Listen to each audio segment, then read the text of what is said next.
et qu'ensuite si tu t'aperçois que ce n'est pas un musulman, tu as le droit de lui demander de te rendre ton salut. Mais cela, si j'ai le docteur Mas qui est mon médecin, et j'ai le docteur Philippe qui est mon médecin, celui qui me donne la santé, si je lui dis bonjour et qu'ensuite je lui dis rends-moi mon salut, c'est que je suis schizophrène. Mais eux, ils ont pu vivre des réalités pareilles, de guerre, d'opposition, qui les ont poussés à voir le monde avec les lunettes qui étaient les leurs.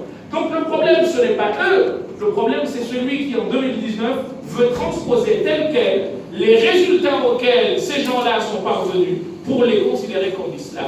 Là se trouve notre combat aujourd'hui. Et si nous, musulmans, nous comprenons cela, ni Daesh, ni quelque organisation terroriste que ce soit, n'arriveront à nous faire dévier du chemin du vivre ensemble et du faire ensemble.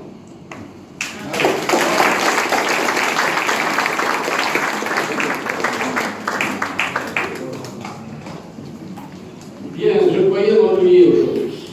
Parce que dans les conférences, souvent, je m'ennuie. Mais là, non. Alors, ce que je voulais vous dire, quand vous parlez de l'épée de l'islam, je vous avoue que je connais cette partie. Et quand j'ai entendu comment Kadhafi appelait son fils, Saif el-Islam, j'ai tout compris de l'homme. Et puis, autre chose. Une anecdote qui est très intéressante et qui m'interpelle toujours. Islamiste, ça m'énerve, ça m'interpelle. Je voudrais qu'on puisse changer. Et qu'on dise terroriste. Quand quelqu'un vous dit c'est les islamistes, non, c'est les terroristes. Comment on pourrait faire, docteur, là-dessus? Parce que c'est ça qui gêne. Quand il y a le mot islamiste, il y a l'islam, il y a paix. Donc on ne peut pas appeler ces gens-là paix. Et les islamistes, ils s'arrogent ce droit, mais ils ne devraient même pas être. Quand on tue au nom de Allah Akbar, on va. Alors comment faire pour que dans les médias, tout ça, on puisse ne plus dire islamiste et qu'on puisse interpeller les gens du vrai nom, les terroristes. Vous savez, la première émission de télé que j'ai faite en direct, c'était il y a 5 ans maintenant, sur Envoyé spécial. Et c'était justement au tout début, en 2014, décembre 2014. Et Hervé Gourdel, notre compatriote, venait d'être tué en Algérie, décapité sauvagement par des gens sur réclamant de Daesh. Et je me rappelle que j'avais dit exactement la même phrase que vous. J'avais dit, quand Anders Breivik a tué je ne sais combien de personnes au Danemark, c'est cela, je crois, en Norvège, pardon, on n'a pas dit que c'était un christianiste, on a dit que c'était un terroriste. Un terroriste, ça n'a pas de religion. C'est un anti-humain, il faut l'appeler comme cela. Il se trouve qu'aujourd'hui, pour des raisons obscures, on n'hésite plus à dire que l'islam est une religion foncièrement antisémite, foncièrement intolérante, et cela en disant, soi-disant, combattre les méchants, les mauvais, etc. Et comme cela, on embarque 1 milliard de personnes, 1,5 milliard de personnes, donc impunément comme ça, et sans aucun problème. Vous savez, cher monsieur, moi j'ai grandi au Comores jusqu'à mes 19-20 ans, avant de venir en France pour mes études supérieures, et je n'ai jamais vu d'arbre de ma vie. Et je n'ai jamais regardé de film d'horreur. Je ne supporte pas le sang du tout. Mais ça me travaille vraiment au fond de moi, et ce qui fait que ça me fait pleurer des fois, parce que c'est devenu très dangereux. Pourquoi c'est devenu dangereux? Parce que, en fait, on se retrouve pris au piège entre deux factions. Nous avons une faction qui est constituée de ceux que j'appelle les schizophrènes. Les schizos, qui sont-ils? Je le disais au docteur Mas dernièrement, ce sont des jeunes, qui par exemple sont nés en France, qui ont grandi, ils ont été formés à l'école de la République, ils ont eu une santé gratuite, ils ont été nourris au sein de Marianne. À la limite, moi je suis venu beaucoup plus tard. Mais eux, ils ont vécu du système français, républicain, etc. Et à un moment donné, quelque chose a loupé. Et qu'est-ce qu'ils font? il considère l'islam, la France comme l'ennemi, il la rejette, il l'accuse de tous les maux. Je veux dire le peuple, hein, parce que l'État français aurait des choses à se reprocher, ou a des choses à se reprocher, comme beaucoup d'États, on dit que les États ce sont des monstres froids.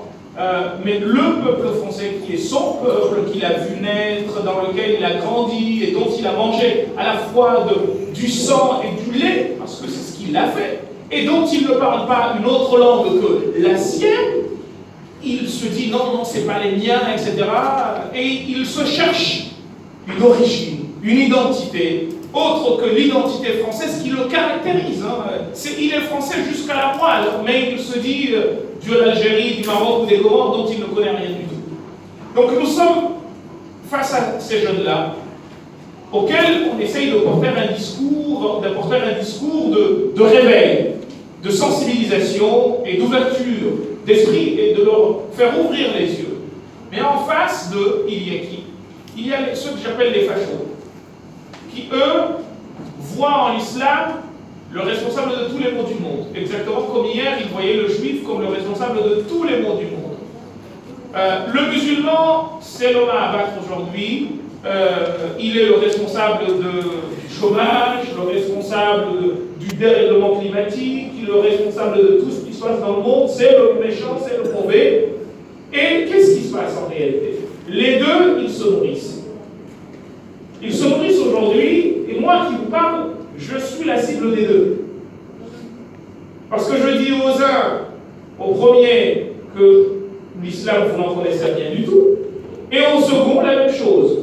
Chacun d'eux a une image de l'islam qui ressemble davantage à ce qu'il est que ce qu'il est véritablement l'islam.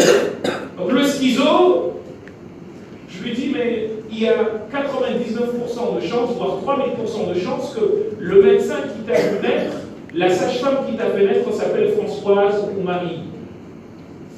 Et en islam, tu n'as pas le droit de dire à la personne qui t'a mise au monde que c'est une mécréante à laquelle tu dois enlever la vie.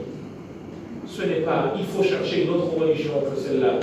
De la même manière, tu ne peux pas avoir des gens qui, au quotidien, vivent comme soldats, comme professeurs, comme médecins, à ton service. Tu ne peux pas venir leur jeter l'opprobre et dire tout et n'importe quoi. Ce qui se passe, cher monsieur, aujourd'hui, c'est quoi? C'est que c'est eux deux qui nous tiennent et qui nous traînent par le bout du nez. Les polémiques qui s'enchaînent jour et nuit, eh bien, viennent des deux bords, et les deux s'alimentent. Et au milieu, il y a vous et moi, qui constituons la masse. Et aussi longtemps qu'on leur laissera la parole, nous irons vers ces catastrophes. Nous risquons aujourd'hui, en tout cas en métropole, nous risquons au quotidien des basculements dans la violence à cause de ces deux. Et tous les jours, on nous sort une histoire, d'un côté comme de l'autre. On nous propose d'être repris, tordus. On va nous faire dire ce que nous n'avons pas dit. Pas plus tard qu'hier, j'ai vu qu'on a dit que Mohammed, moi j'aurais appelé à frapper la femme, que c'est ce que dit le Coran. Alors que justement, j'étais en train d'expliquer que si vous regardiez les exégètes traditionnels, vous allez par exemple retrouver quelqu'un comme Abdullah ibn Abbas et d'autres qui vous disent, mais en fait, le frapper dont on parle ici, c'est comme une caresse. Et je me rappelle qu'ils ont été prendre une vidéo datant de Mathusalem, et ils vont la sortir. Moi j'avais un mouchoir, je leur ai dit, en fait c'est comme si tu touchais quelqu'un comme ça. Et après, je leur dis, cela veut dire en réalité que ce qui est recherché, c'est de manifester notre désaccord avec notre épouse, mais pas de frapper. Mais non, ça n'a pas été retenu. Ce qui est retenu, c'est que Mohammed, il encourage à frapper la femme, etc. J'ai envie de leur dire, mais venez me demander à moi si ma femme elle peut être là parmi vous, si c'est pas plutôt elle qui me tape. Mais c'est la vie, on en est là, et on veut créer des choses. À tout prix, il faut qu'on fasse dire. Alors qu'en réalité, on est justement en train de dire, mais non, c'est pas ce que dit l'islam, c'est pas ce que disent les textes quand on les lit. Mais je peux comprendre qu'une exégèse qui a été faite il y a 1000 ans, c'est une exégèse qui a produit des choses que l'on frappe, etc. Mais quand on se situe au moment même où le texte est révélé, c'était des révolutions. Et c'est ce à quoi moi j'appelle les musulmans aujourd'hui. C'est de vous dire que le Coran est arrivé et a trouvé une société bédouine qui avait des règles dans lesquelles la femme n'était considérée comme rien du tout. Elle faisait même partie de l'héritage. L'islam est venu amorcer un début. C'est aux musulmans de le continuer. Le problème, c'est que l'on va assister à l'inverse. C'est qu'au lieu de considérer que la femme, eh bien, c'est l'égal de l'homme, qu'est-ce qu'on va faire? On va assister dans la jurisprudence musulmane à plutôt une confiscation de la parole de la femme. La femme, elle va être mise de côté. On voit dans vos mosquées, quand vous allez construire des mosquées, vous allez voir qu'on va vous mettre des séparations entre les hommes et les femmes. Alors qu'au temps du prophète, il n'y avait pas de séparation entre les hommes et les femmes priaient dans la même salle. Mais aujourd'hui, puisqu'on pense que l'islam est plus fort aujourd'hui, qu'est-ce qu'on fait? On met un rideau, on les fout derrière, on fait je ne sais quoi, alors que les hommes et les femmes priaient dans la même salle, les hommes étaient devant et les femmes étaient derrière, et comme ça, les gens étaient au temps du prophète, les hommes et les femmes faisaient les ablutions dans les mêmes salles d'ablution. Mais aujourd'hui, qu'est-ce qu'on fait? Alors vous avez pu voir qu'aujourd'hui, il existe même des toilettes hommes et des toilettes femmes. Ce n'est pas ce qui m'importe le plus. C'est juste que nous comprenions qu'avec le temps, la libération que l'islam est venu apporter, eh bien, a été confisquée et on a fait de la femme un objet limite. Et c'est pour cette raison que je dis souvent, il y a quelqu'un qui m'a posé une question en m'interpellant dernièrement sur l'héritage. Je lui dis, viens au Comores, la femme hérite de tout et l'homme n'hérite de rien. C'est une société matrilinéaire. Donc ne viens pas me dire que l'islam dit que... Et ce n'est pas contraire à l'islam. L'islam a fait un partage. S'il y a partage, pour des raisons qui, à l'époque, peuvent se comprendre, parce que c'était à l'homme d'aller chercher à manger, ramener à la femme, etc., ça pouvait se comprendre. Et ça peut encore aujourd'hui s'expliquer.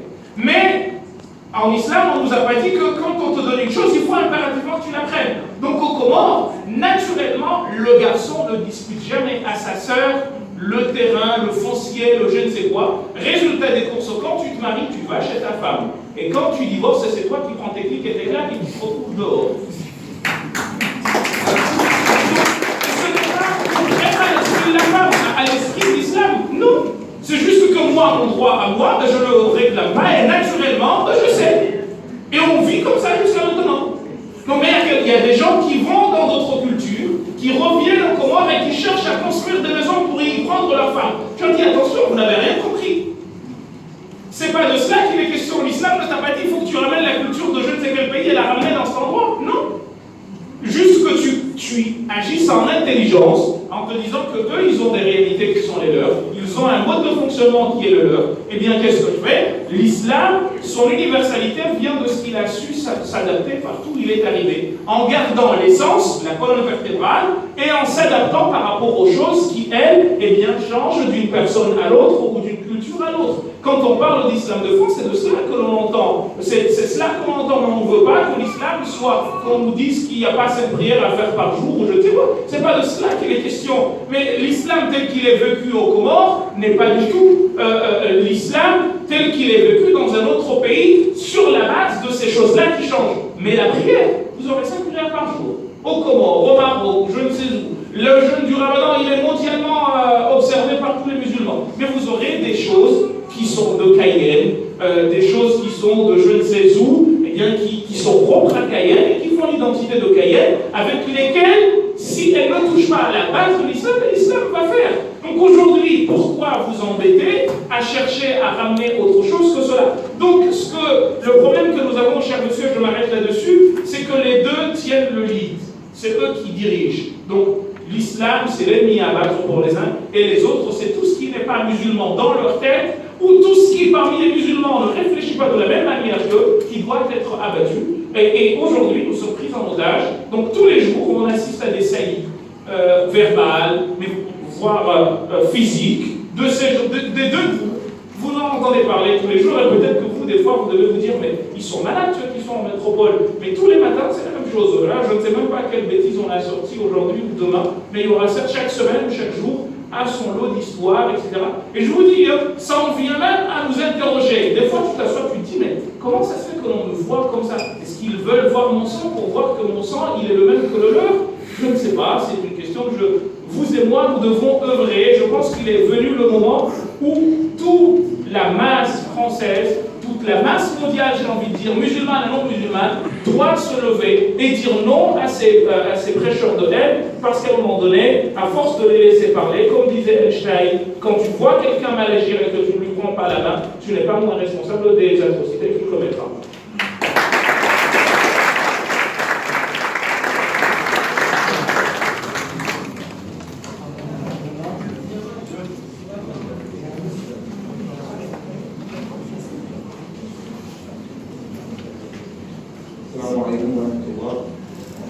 Je me présente, je m'appelle Aboubacar.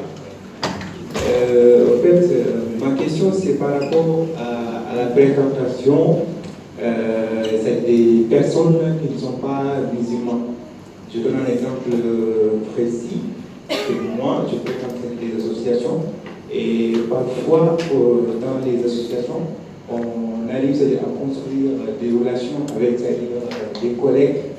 Et un exemple aussi que je veux citer, c'est qu'il y a 2 mois, nous avions une formation au KB, c'est en dehors de Cayenne, à côté de Kourou. Nous avons été, et finalement, nous avons passé la journée ensemble avec tous les collègues. Et dans la soirée, il y avait un ami qui s'est noyé, et puis après il a vie. En tout cas, il a été découvert après 4 jours de recherche. Et finalement, il a été enterré après 15 jours. Mais, entre-temps, nous étions en contact pour essayer de faire quelque chose en cas pour sa femme. Nous sommes convenus de faire une petite participation de chaque bénévole qui était là, qui était dans la journée et qui était même absent, puisque nous étions collègues. Donc de là, en tout cas, quand ils ont organisé une cérémonie à l'église, moi j'ai eu peur d'être présent, parce que je me suis dit, il n'est pas musulman, donc je ne devais pas être là. Et ensuite, son enterrement aussi, là, il y a eu les collègues, moi, en tout cas de mon côté, je n'ai pas été. Donc je me demande encore, le fait de serrer la main à quelqu'un qui n'est pas musulman, et puis souvent de faire, je ne sais pas, des petits bisous, etc. Ou bien répondre à une invitation en non musulman. Qu'est-ce que vous dites en cela? Avec la permission du professeur, je vais essayer de regrouper les questions. Il y a répondre après.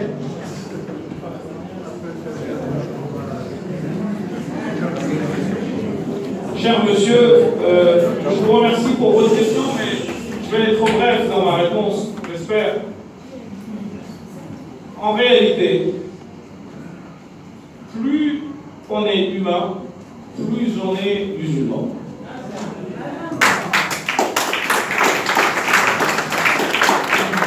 Et moins vous serez musulman. Il y a des questions qu'humainement on ne doit même pas se poser. C'est vraiment... J'ai beaucoup de textes à vous citer, mais franchement, quand c'est louche, dis-toi qu'il y a anguille sous roche. Ça ne peut pas être islam. Parce que vous pouvez